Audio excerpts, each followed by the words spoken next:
దేవుని నామానికి వందనాలు. మీ అందరికీ నా వందనాలండి. ప్రభు మనకి ఈరోజు ఇస్తున్న వాగ్దానం కీర్తన గ్రంథము 41వ కీర్తన 12వ చరణము. నీ సన్నిధిని నిత్యము నన్ను నిలవబెట్టదు. Praise lord. దేవుడు ఈరోజు ఈ వాక్యం ద్వారా మనతో మాట్లాడుతున్న మాట ఏంటంటే, ఆయన సన్నిధిలో మనం నిత్యము నిలబెడతాడంట. నిలవబెట్టాలంటే మనం ఏం చేయాలి? అసలు ఆయన సన్నిధిలో నిత్యము మనం ఉండాలంటే ఏం చేయాలి? ఆయన సన్నిధికి మనం అర్హులంగా సంపాదించబడాలంటే మనం ఏం చేయాలి? మొదట దేవుని వాక్యం ఏమైనా సెలవిస్తుందంటే, మొదట ఆయన నీతిని, ఆయన రాజ్యాన్ని వెతికే వరంగా ఉండాలి. ఏమంటున్నారు?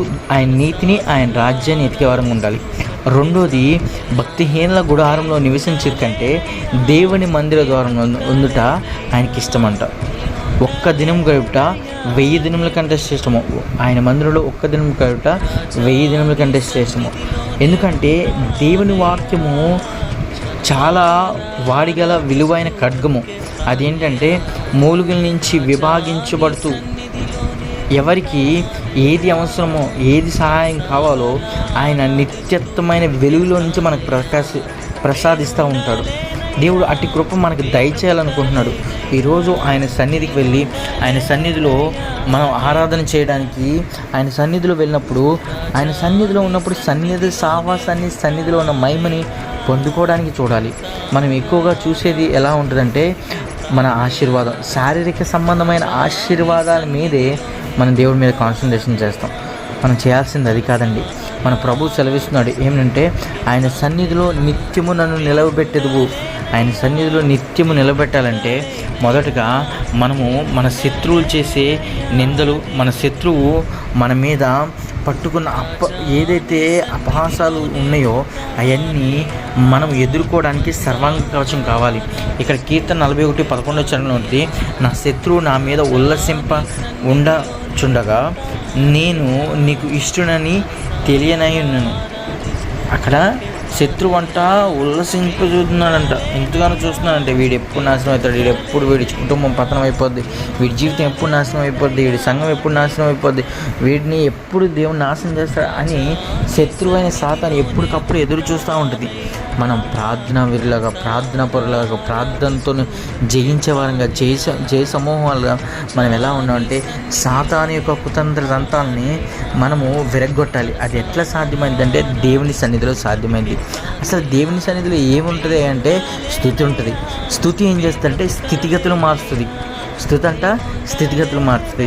ఇంకొకటి, ఆయన సన్నిధిలో ప్రార్థనా ధూపం, బలిపీఠం ఉంటుంది. బలిపీఠం ఎప్పుడు మండుచూ ఉంటుంది. ఎక్కడైతే మండాల్సిన చోట మండకుండా, ఎక్కడైతే మనం బలహీనం అయిపోతున్నామో అక్కడ దేవుని ఆత్మ మనల్ని బలపరిచే విధంగా ఉంటుంది. ఆయన సన్నిధి కాంతిలో ఉన్న మహిమను మనం పొందుకోవాలంటే మొదటిగా ఈ రెండు చాలా ప్రాముఖ్యత ఒక క్రైస్తవుడి జీవితంలో.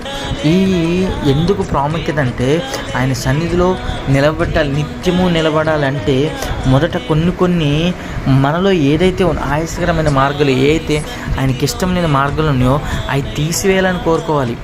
అవి ఎలా జయించాలో అని జ్ఞానమిచ్చి నడిపించమని కోరుకోవాలి. ఎందుకంటే ప్రభువు జ్ఞానమిచ్చి నడిపించగల సముద్రుడు శక్తిమంతుడండి. ఆయన మన జీవితంలో గొప్ప కార్యం చేస్తాడు. ఎప్పుడు తెలుసా? నువ్వు విధేయత కలిగి జీవించినప్పుడు. ఎప్పుడు తెలుసా?